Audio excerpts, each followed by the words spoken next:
안녕하세요. 나미라트입니다. 이번 시간에는 수채화 붓에 대해서 얘기해 보도록 하겠습니다. 수채화에서 이 붓은 여러분이 뭔가를 직접 그림을 그려서 표현하는 도구입니다. 이 수채화 붓을 잘 다루어야 되고요. 수채화 붓으로 물 조절을 또 잘해야 됩니다. 그게 바로 수채화의 테크닉이고 실력입니다.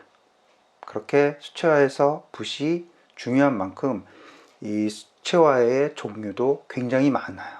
그리고 브랜드도 많고 붓의 생김새, 디자인도 굉장히 다양합니다. 여러분이 수채화를 계속 그리다 보면 자연스럽게 붓에 관심이 생기겠죠. 그런데 막상 나에게 필요한 붓이 뭔가 잘 알지 못합니다. 여러분들이 붓에 대해서 기본적인 구조들을 알고 계신다면 여러분들이 좀 선택하기 좀 편하시겠죠? 그래서 제가 여러분에게 수채화 붓에 대해서 자세하게 하지만 굉장히 쉽게 설명드리도록 하겠습니다. 이 영상을 보시면 수채화 붓 선택하시는 게 조금은 편해지실 거예요. 그리고 특히 초보자분들이 붓을 사실 때 어떤 붓을 사면 좋을지 제가 추천을 해 드리도록 하겠습니다. 그럼 이제부터 수채화 붓 강의를 시작해 볼까요? 여러분, 여기 가장 일반적인 수채화 붓이 있습니다. 이 수채화 붓을 보세요. 요 앞에 부분, 여기 털이고요. 이 부분은 붓대입니다. 이 붓대는 일반적으로 나무로 만들었어요. 그리고 붓대에서 요 가운데 부분들을 보면 붓에 대한 정보가 모두 들어있어요. 한번 볼까요? 20. 이거는 붓이 20호라는 뜻이죠. 작은 1호부터 있어서 20호 정도의 크기라는 뜻이에요. 옆에 화홍, 이건 브랜드 이름입니다. 화홍이라는 회사에서 만든 붓이겠네요. 그리고 700R, 그러면 이 붓의 시리즈 이름이에요. 모델명이죠. 다른 붓도 한번 볼까요? 이 붓은 앞에 숫자 2가 있죠. 2호 붓이라는 거고요. 650R 이라는 시리즈 이름, 모델 이름이고요. 바바라라는 브랜드명을 가지고 있는 붓입니다. 그래서 혹시 여러분들이 원하는 붓이 있는 경우에는 브랜드 이름, 모델 이름, 그리고 호스, 붓 크기 알고 있으면 쉽게 원하는 붓을 찾을 수 있겠죠? 여기 붓털과 이 붓대를 튼튼하게 이어주는 이 금속 테두리가 있습니다. 이걸 중간테라고 보통 하는데요. 이런 게 보통 일반적인 수채화 붓의 형태입니다. 그런데 이 중간테가 좀 다르게 되어 있는 것도 있어요. 이 붓은 중간 연결 부분이 PVC 소재하고 철사로 연결이 되어 있죠. 이 붓은 붓털 부분과 붓대 사이에 철사로만 연결이 되어 있어요. 이렇게 수채화 붓은 붓털 부분, 그리고 중간 테두리 부분, 그리고 붓대 세 부분으로 이루어져 있습니다.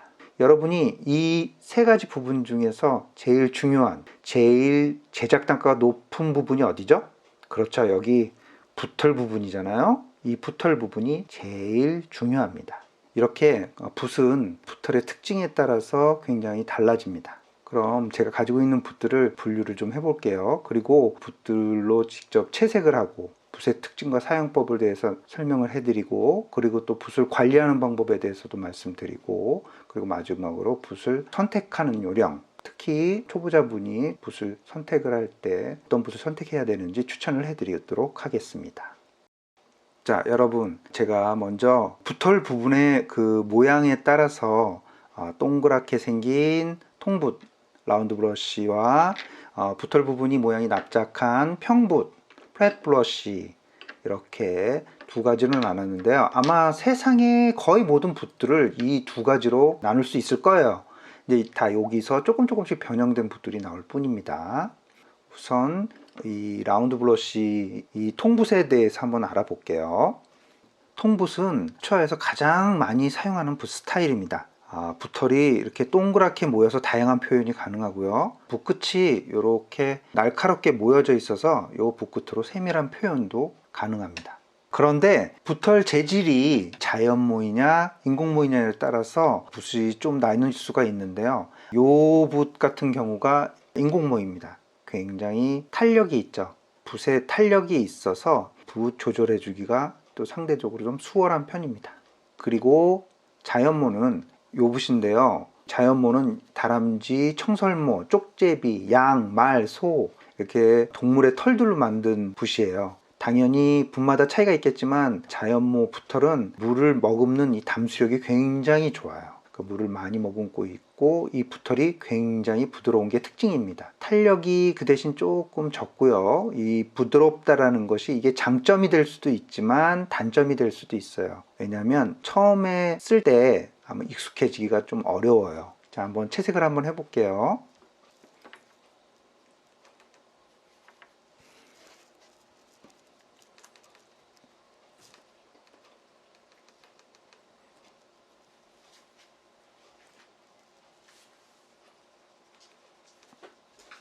이번에는 자연모로 된 수채화 붓으로 한번 해보겠습니다.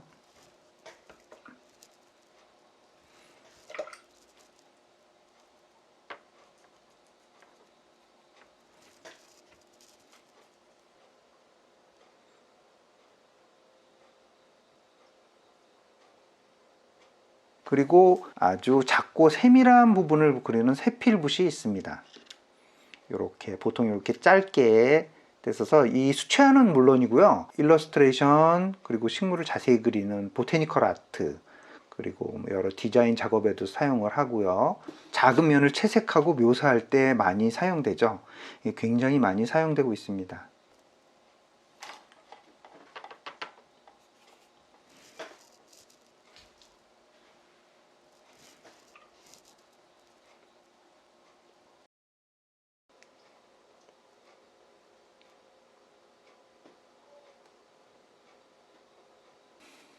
세필붓에 또 이렇게 붓털이 길게 나와 있는 세필붓도 있습니다. 저는 이 붓을 주로 가지를 친다거나 선을 묘사를 할 때 저 같은 경우는 이 붓을 많이 사용을 해요.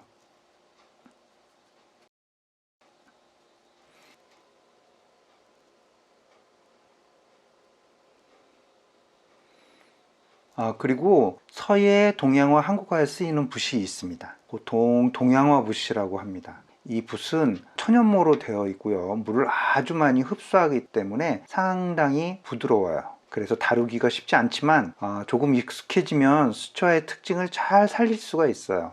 이 동양화 붓을 수채화 작가들이 이 붓을 많이 사용하기도 합니다.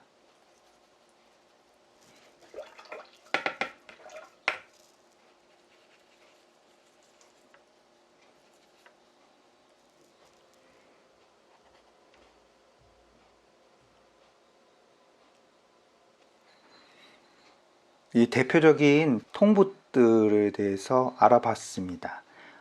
자, 이번에는 평붓에 대해서 살펴보도록 하겠습니다. 이 붓털이 납작하게 생긴 평붓은 넓은 면을 고루고루 채색할 때 사용을 합니다. 그 크기에 따라서 작은 면부터 큰 배경, 백그라운드를 채색하기도 하고요.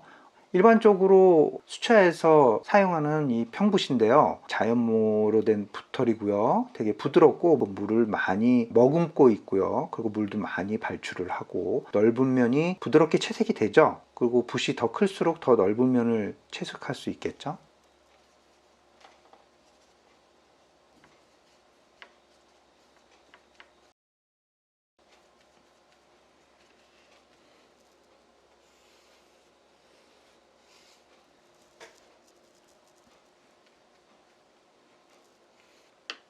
그리고 이 붓은 인공으로 되어 있는 평붓입니다. 보통 디자인 붓으로 많이 알려져 있죠. 그리고 이렇게 사선으로 된 붓도 있고요. 그래서 굉장히 붓털이 굉장히 단단하죠. 그래서 이 붓은 물을 다른 붓보다는 물을 많이 머금고 있진 않아요. 그 대신 되게 균일하게 얇게 채색이 돼요. 그러니까 저는 이 붓을 가끔 번지기용으로 가끔 사용하기도 해요.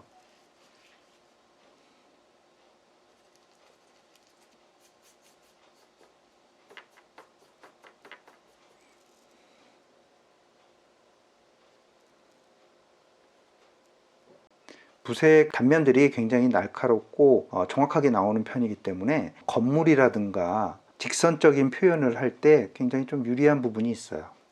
그리고 이런 스타일의 그 평붓이 있는데요. 백붓이라고 그래요. 이거는 보통 양털 같은 자연모로 만들어져 있는데 이 붓 사이즈가 지금 1호입니다. 요게 4호. 이거보다 좀 더 큰 사이즈도 있거든요. 큰 작품을 할 때 반드시 필요한 붓이기도 하죠. 배경 처리라든가 전체적으로 이렇게 물칠을 할 때라든가 화면에서 자연스럽게 혼색도 가능합니다.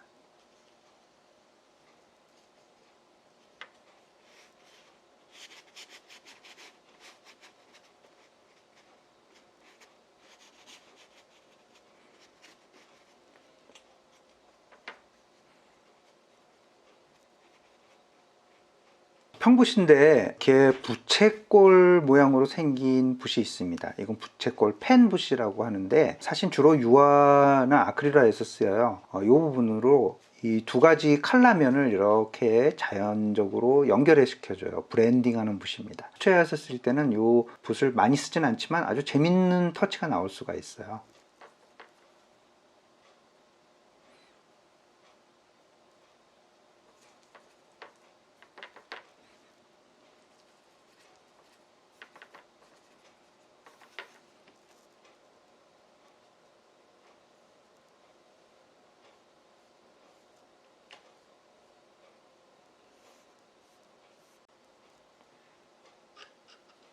지금까지 통붓과 평붓을 가지고 색깔을 직접 칠해보면서 한번 붓의 특징들에 대해서 얘기해 봤습니다. 여러분 어떠세요? 수채화 붓에 대해서 많이 공부되셨나요? 모든 수채화 재료가 그렇지만 수채화 붓도 관리가 굉장히 중요합니다. 여러분이 아무리 비싸고 좋은 붓을 사셔도 관리를 잘하지 못하면 그 붓이 금방 망가집니다. 붓의 관리 방법은 굉장히 간단해요. 제가 수채화 붓에서 어떤 부분이 가장 중요하다고 말씀드렸죠? 붓털 부분이죠. 이 붓털 부분을 잘 관리하면 됩니다.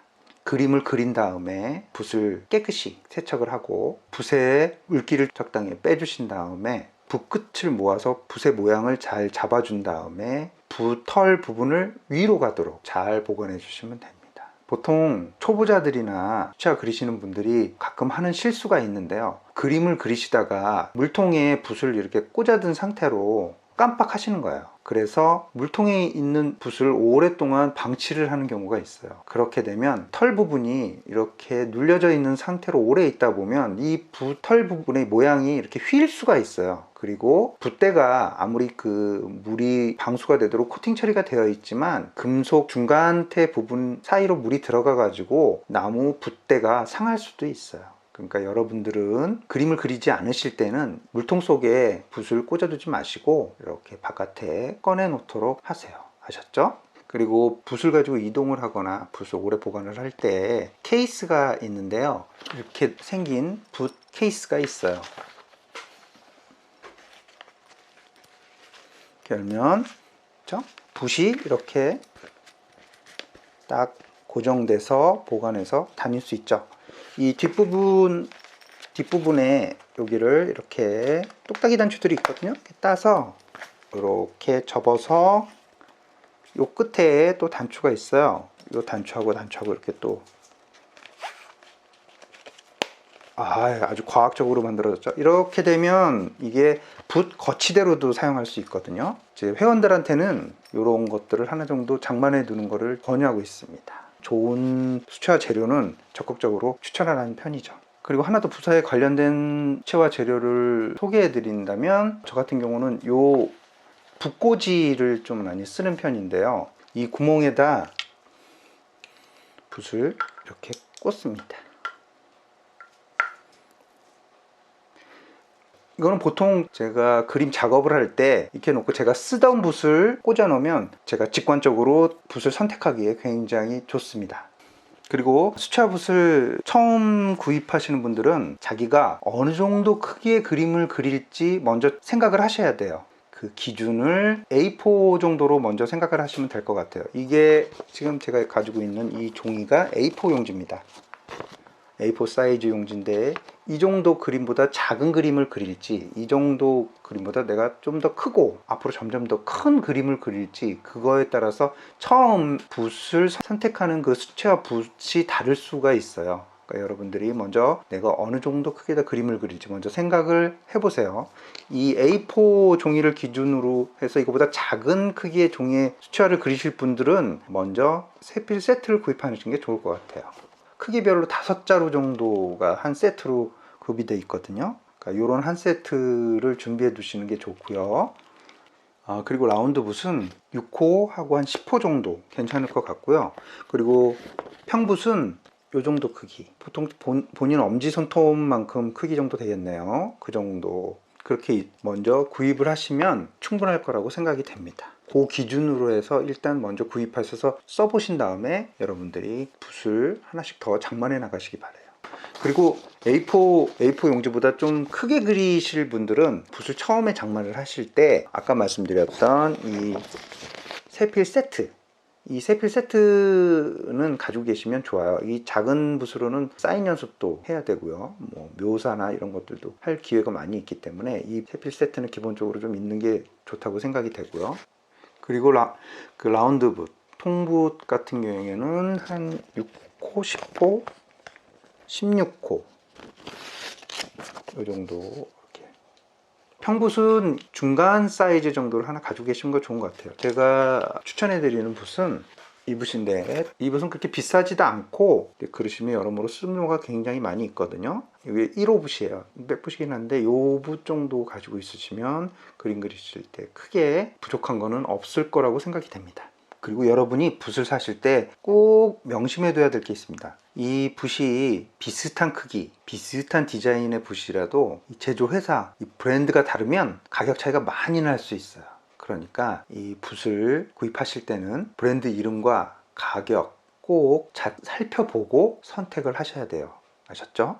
여러분들이 가지고 계신 붓들로 계속 그림을 그리시다 보면 자연스럽게 여러분들이 원하는 스타일의 붓이 생기게 됩니다. 그럴 때 붓을 추가로 구입을 하시면 되고요.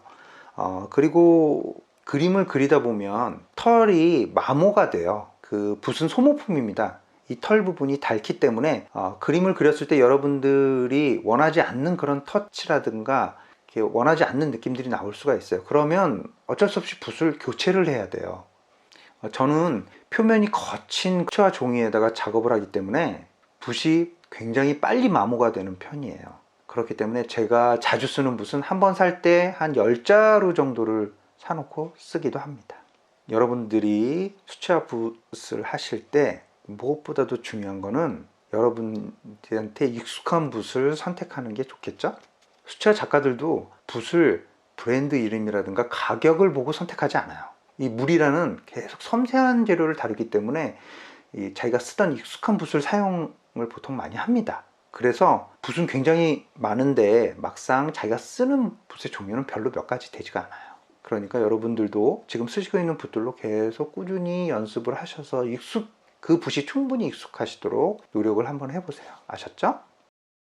여러분, 수채화 붓에 대해서 궁금한 점이 있거나 수채화 붓에 대해서 어떤 의견이 있으시면 글을 남겨주시기 바라겠습니다. 그러면 제가 자막 번역기 열심히 돌려서 여러분들한테 성실껏 답변을 해드리겠습니다.